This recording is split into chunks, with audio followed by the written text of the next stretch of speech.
Hello, hello. I think we're live.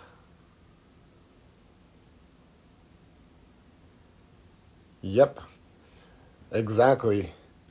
So I'm going to invite Linda in. Jen.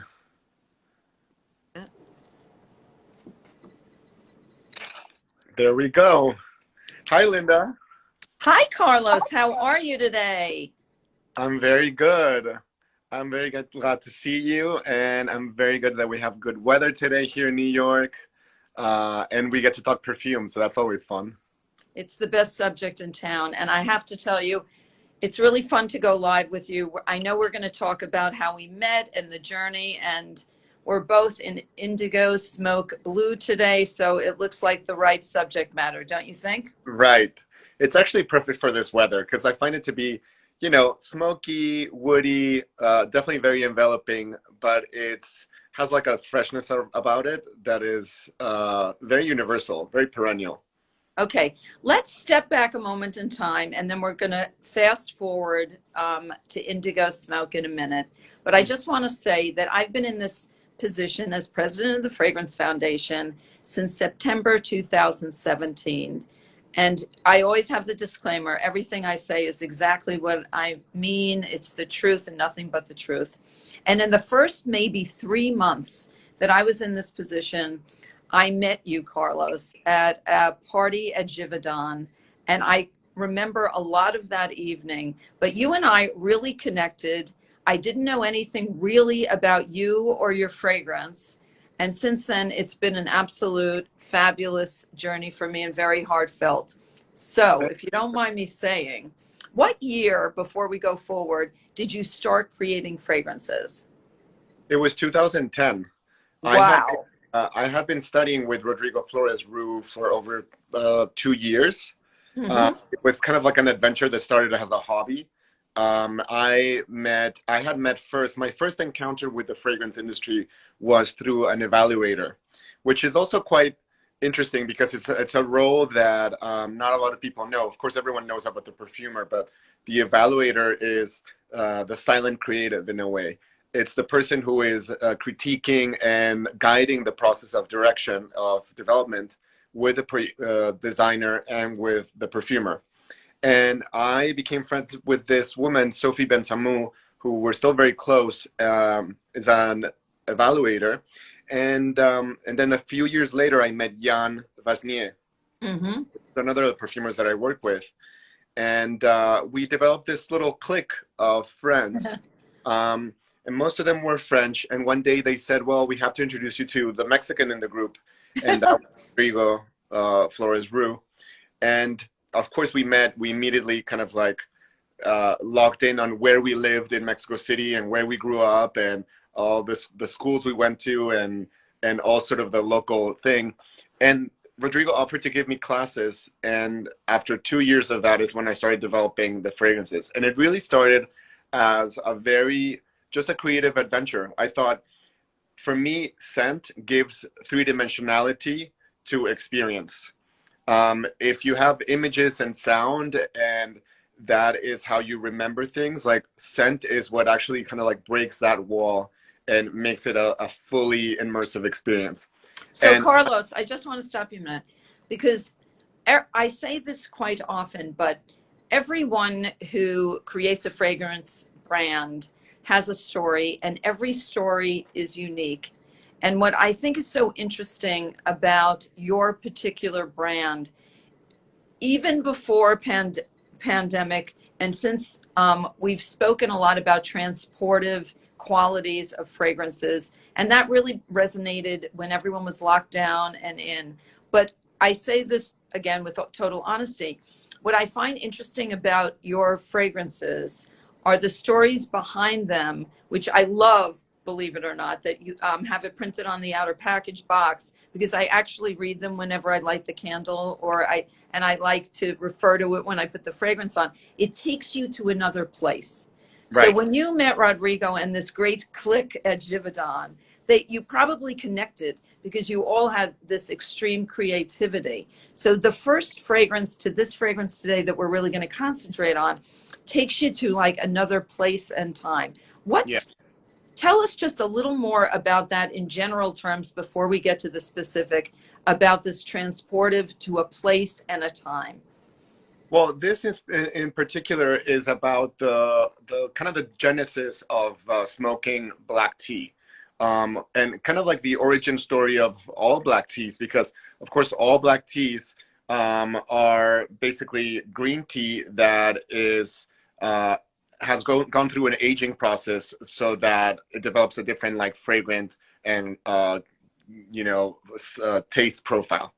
And in particular, Lapsang Souchong tea is a tea that happened accidentally. It's something that when these monks and these like farmers that were growing the tea back in 17th century China were they wanted to like dry the tea leaves in order to like turn them into black tea. They were rushed to leave because the area was being invaded by soldiers, and in their haste, they decided, well, why don't we put them inside of a smokehouse so that the heat from the bonfires actually dries the leaves faster. And of course, what happened is that the pine wood actually gave its aroma to the tea.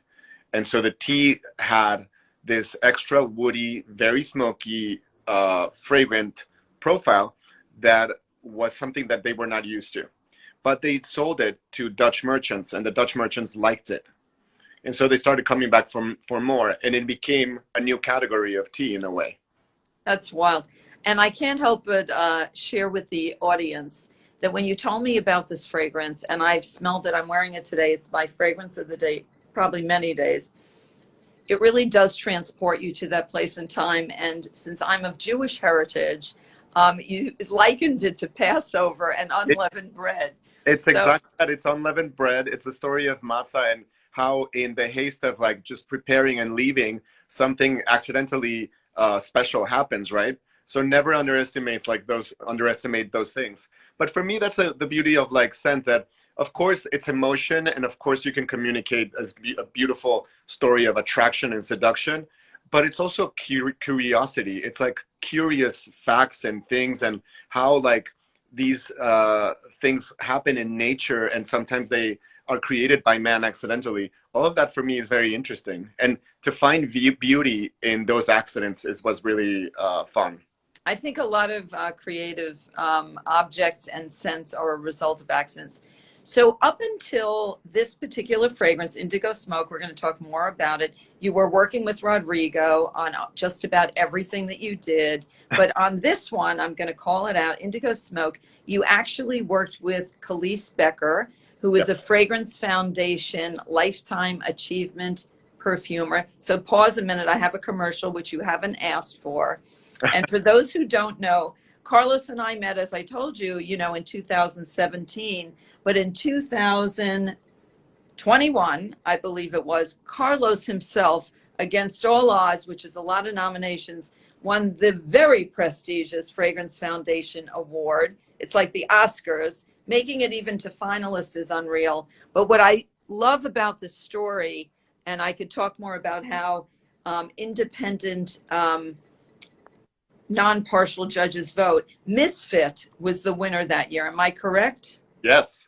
So let's just do a quickie before we go back to China Tea. Where and what was the inspiration for Misfit? Misfit, again, it's a story about how an ingredient, in this case patchouli, goes in and out of fashion. And what was once like the smell of like a very elegant, refined kind of clique became the smell of bohemians and of misfits. And that's how it started having its alternative fame, And so Mm-hmm. it's a reminder to not take things too for granted, because something that you might consider is fringe or is meant for misfits or something like that might come back in a very different way. And when I've been through your collection, so to speak, Misfit hits a certain spot, and patchouli is a good pointer for that. Then the following year, the one and only Poe, very different kind of bottle for you, opaque, with a completely different story. And again, with Rodrigo, what are the main ingredients in this and the inspiration? Because we're going to lead up again to Indigo Smoke. Poe is by contrast to Misfit, it's a perfume that is very introspective. It's really about closeness and intimacy. So we wanted to like recreate the smell of skin, really. We wanted to recreate the smell of a lover, of a long lost loved one that maybe was not there with you, but that you idealized their scent, and did you remember how good it felt and how special it was when you got close to the nape of their neck and smelled them, right? And so it's a fragrance that comes in this opaque bottle because that memory in a way is opaque, and what's inside is like guarded and treasured in this, surrounded by this mystery, right? We also, and this is for the people that are interested in design and antiquing and all that, we kind of like base the design of the bottle into like antique Wedgwood, Yes. especially the Wedgwood that is black and white, which is usually used for was used for mourning occasions. And so it's a scent that is very nostalgic because, of course, it's trying to remember something that is not necessarily there anymore, not evoking anything too negative, but that beauty of longing, right? Mm-hmm. And the ingredients we use to get to that scent of skin, remarkably, are actually botanical. They're very beautiful. There's a white pepper that's in there. Of course, that's the spice. We have like a seaweed note, which is also very interesting. It gives you that sort of like nuttiness and almost like an umami in smell, right? There's a lot of interesting notes. Of course, dry woods, but there's a saltiness to it and there's a muskiness to it that is unmistakably skin. Okay, so you've had others in the collection, but now that we went through Misfit, the 2021 winner, and the finalist in the Fragrance Foundation Awards, also like wowza, top 5 indies of 21. I think I'm back a year. Both were green. We're finally ready to talk in much more depth because I mean this. When I smelled Indigo Smoke for the first time, I was just surprised. Not surprised that it's fabulous and that I actually really like it and could be my immediate collection. But for you, Carlos, it was like a step in another direction. Yeah. So explain, though you just spoke about the history of what it is, I think this tea scent, combined with others, which I'd love for you to share with me and the audience, are for you like a whole new spectrum. So for people who've already become, friends and fans and addicted to Arquiste, where does this fit into that crowd in that collection? It's magnificent. I think it has a kind of like this very addictive, it has a very beautiful skin quality to it. It's a fragrance that like blends beautifully on skin. There's a woodiness behind it that is, and an amberiness behind it that I think is very recognizable within Arquiste. There definitely is a signature there. At the end of the day, as designer, my imprint and my kind of like guidance of what I want the fragrance to be is there. And I love fragrances that make you want to get closer to the person. I want that yummy kind of like, you smell good. I want that from people. What was it like working with Khalees and describing that, what your vision was or where you wanted to go with fragrance this time? From the beginning, I told her history was very important to me, that I really wanted to concentrate on a real story, that beyond just an inspiration on the raw materials or an inspiration about a specific emotion, I wanted to anchor it to a specific time and place. And so I asked her to like allow me to do research and to like bring her a moment that was that specific. I also knew that, every perfumer, not only Khalees, but every perfumer has their let's say their favorites. They're like they're like specific accords that they're known for, something that they excel at. So I wanted to like obviously potentialize and actually work with what Khalees was interested in, because that's the way to like get somebody's like true passion behind it, right? So I wanted something passionate for her, and I knew that tea had a very special place in her heart, not only because she loved the note and she loved tea in general, and she's a big avid drinker of tea, but as somebody of Russian extraction, tea is very much part of her like culture and the way she was raised. My family also is on my dad's side Russian and Polish, and I do remember sort of my grandparents and my great grandparents having tea with like jam and with honey in a very specific way of like how they didn't have coffee so much. It was always about tea. So I thought that tea was something that would be good with her, that would work for her, that would make her feel excited to work with. You know, it's interesting. Tea is actually a story with a lot of people who are in the creative part of fragrance. I've heard it a lot, but I'm not just saying this. This one is extremely different, even though the tea is really there. Mathilde Laurent at Cartier has a big thing about tea. She talks about it a lot when she talks about anything. Let's talk a little more about the tea aspect. And by the way, didn't know this till this moment in time, but my heritage is Russian too. There you go. Yeah, I mean, the tea is a very interesting note, I think, for me because it lies somewhere between green, fresh, and also warm, enveloping, comforting. There's a unique contrast between like cool and warm notes, and I think that's very interesting to me. That's also something that I think I'm very interested in all my fragrances.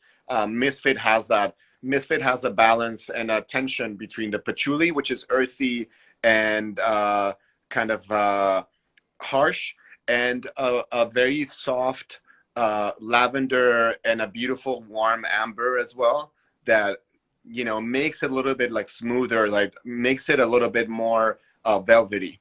Same with Po. Po has an acidity and a saltiness combined with a powderiness that is interesting. What else is in there besides the tea, Carlos? We have a lot of interesting notes. So there's pine wood, of course. Pine wood is one of the things that needed to be there because, of course, we needed to evoke the pine wood used to smoke Lapsang Souchong. We have an interesting mate tea accord, which, you know, mate is the Argentinian tea. And I did not know that. I did not know that. it's in there. And it gives you that very grassy, earthy green tea aspect. Mm-hmm. Have an apricot note that is really beautiful. Now I think you've hit on one that I have not been able to identify. I knew it was a light fruit, subtle, smooth. That's what I'm really smelling too. Right, and it's not a citrusy note. It's not an overly sweet note. It's definitely bright and kind of there's something like happy about it. I agree. You know, I think it's the combination of the tea and the apricot so far that we're going to continue that makes me think this could be, excuse the expression, not like it's common, but this could be someone's everyday fragrance. This is something you could carry through. Yeah, it's a scent that I think we've designed to make it feel like this is something that you can own and make your own and like wear at every occasion, really. Mm-hmm. Very elegant fragrance. Yes. It's definitely wearable. It's something that like if you carry it, you know, with your own kind of like style and panache, like you can like wear it at every occasion. There's also two other notes that are very interesting in there that are very important: vetiver and bergamot. Vetiver was something that we used also to give it that kind of rootiness and to balance out the apricot with something a little bit more masculine, a little bit more green and woody. And then in the end, we wanted the freshness to like stay there. And we wanted the scent to kind of like, as it dries down on your skin, retain that juiciness that it has, even when you first smell it. Mm-hmm. And added a very healthy dose of bergamot, which I think is also like quite special here. So bergamot, vetiver, I would say pine wood, tea, and the apricot are, for me, the most distinctive, the most defining notes in this fragrance. And let me ask you about the timing and in creativity, because Rodrigo and you like have been dance partners and working on so many different things together, and you have such a fabulous way of communicating, and you're really in a rhythm in terms of where you start and where you end. Going to a new perfumer and a great perfumer like Khalees, Yeah. How did you know when it was finished? Like, when did you start, and approximately how long did it take you to get to what is now in the bottle? And how did you know you were finished? People ask me this question all the time. I think there's a moment where the fragrance like stays. You love every face of it. Let's You love every moment. It's like sort of like a conversation that it's having with you, and you remain interested and smiling through the entire conversation. You know what I mean? From beginning. So it's about the first spray captivating you. That's very Mhm. first impressions in this case do matter, because that's when Mhm. people are gonna like pick it up, say, I'm interested, I'm gonna take this with me. Um, the heart, of course, is important. The fragrance needs to perform well. It needs to be Mhm. well blended, well done, and perform well on your skin, right?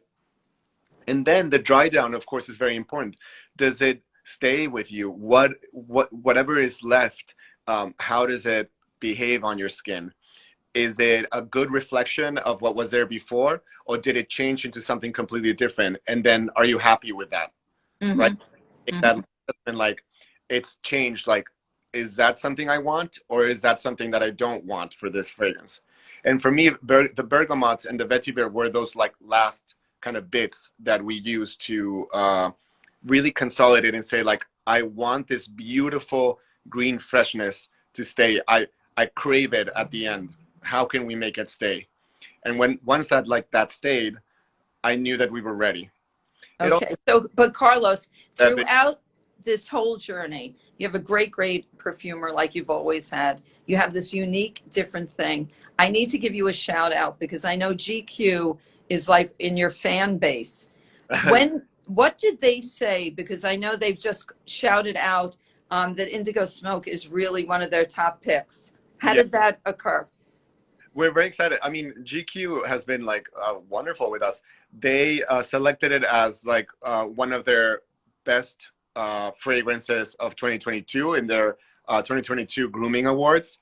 Um, and they also just did a roundup of scents, and they also included Poe, which is very exciting. Um, And very different, very different. it's also very exciting because, out of the grooming awards, I think we're the only kind of indie boutique brand in there. Almost everyone else is like a bigger brand, part of like a bigger group, or just more like universal and well known. And we're still the sort of like the small little soldier in there, marching with the rest of them. So it's a huge honor, and we're very, very grateful for that. You know, the first time I smelled it, you were actually on location in another part of the United States in a little store that looked like it was very indigo smoke. Where was that? Oh my God, where would that be? I don't remember exactly, but I love visiting stores, and I love doing events with stores. It's such an important part of just what I do and everything. This is an artisanal, in that sense, Hmm. boutique brand, and I Yeah. like being like boutiques and independent stores that really have like the passion for the business. Yeah. Uh, One night I just like happened to be flying by my Instagram because it's hard for any of us to withdraw, but I just like was visiting with you somewhere else. I think the other thing that's great is before you sent me the actual bottle, you sent me the travel spray. yeah, And travel sprays are a great thing now that we're finally all getting out. right. And you can imagine I have to carry a parcel with like a combo of different things. But this is one, I think it's not specific to a season. I don't think it's specific to a lifestyle. I think it's really the one, even though I love the collection that led up until this moment, this one's going to jump up at people who have known you, followed you, or whatever before. I think you really got something going here, It Carlos. it has this. Thank you, Linda. It has this. I think it has this sort of um, hook that like leads you back in. Even once you smell it, like you kind of want a little bit more. It's that little green, black tea freshness combined with like the comfort of like all the warmer notes in there. Um, but yeah, it's just fragrance development is so much fun. It's so much fun to play with scents, and it is really a very emotional kind of thing. It's like I said, it's like just for me, it's all about curiosity because it's like sort of like the way chefs and winemakers like think about their products, you know. It's learning about like also the people that are harvesting these incredible like flowers and herbs and all of the extraction and all of the way to like get, you know, all these ingredients to you and then to create something unique and that doesn't exist in nature. It's just super exciting to make combinations of things that didn't exist before is beautiful. Well, listen, Carlos, everyone has a very different personality, and I think your personality also comes through. Um, I think your background is very good and indicative. Always think of you as an architect with Yeah. great precision, high quality taste. You're the only one who, when I once in a while escape and I pretend I'm at someone's house, you go, I know exactly where you are. So you really are very focused on environment. And one of the fave things that you said before, you often say when we're talking fragrance, this kind of fragrance is the one where you smell it on someone and you want to lean in and smell the nape of their neck. Yeah. It's not everyone says that. It's a very intimate and personal feeling. So for you, like, how do you decide when the day, like today, it's starting to shine in through your blinds. It's a Yeah. beautiful, crisp, shiny day in New York City. How do you decide which fragrance you want to wear? Is it the occasion? What makes It indigo smoke jump on? I mean, I think weather definitely has to do something with it, especially if you wake up and it's kind of like a gray day. I know that I reach out for a scent with more intention because I need it a little bit more. I want to fill my day with that scent, even with more intention, right? But it's really mood more than like how you're dressed for me, personal. And then like the weather, it's really the mood. It's what I'm in the mood for, what I want to smell, what I've been craving. Of course, a lot of times for me, it's what I'm working on. Yeah. And So I like that word intention. That's going to come up probably in your collection one day. I don't think it's made it onto the name of a bottle. It's not really what's the weather, I get it, or the sun's out. It's really what do you want this day to be for you? I Right? like the idea, Linda. I like the intention. Now, before we end, which we're going to have to stop probably in the next, 5 minutes or so, I need to say that having someone like you as a part and an important member at the Fragrance Foundation is heartfelt and really means a lot. We knew each other before the pandemic. We Zoomarooed so much during the pandemic. It's getting a little scary.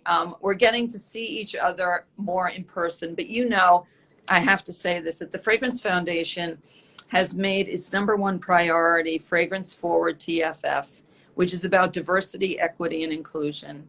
And, it's time for everyone to enjoy and celebrate and put their arms around everyone. So could you just talk a little about what it's like being in the community and what you represent and what it means to be part of Fragrance Forward TFF?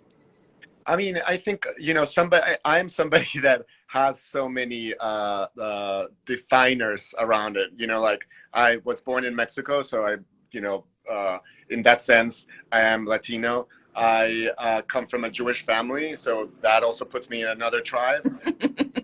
I'm a gay man, so that is another community to join. You name it, like you can put it on top of me, and there's just all of these like labels, right? But I think in the end, it's important to it's important for representation to shout it out in order to then like say once we've done that, let's like assess the person and let's actually like value what's inside of the person and how they want to live their life and how in this case fragrance matters to everyone, and we, regardless of gender, right, not about necessarily men or women or whatnot, fragrance is just like a beautiful thing for everyone to enjoy And all over listen, whatever your identity is, what makes you terrific, you, Carlos. But the point is really that fragrance celebrates whatever anyone is who's creating in this community or doing right. any, job whatsoever.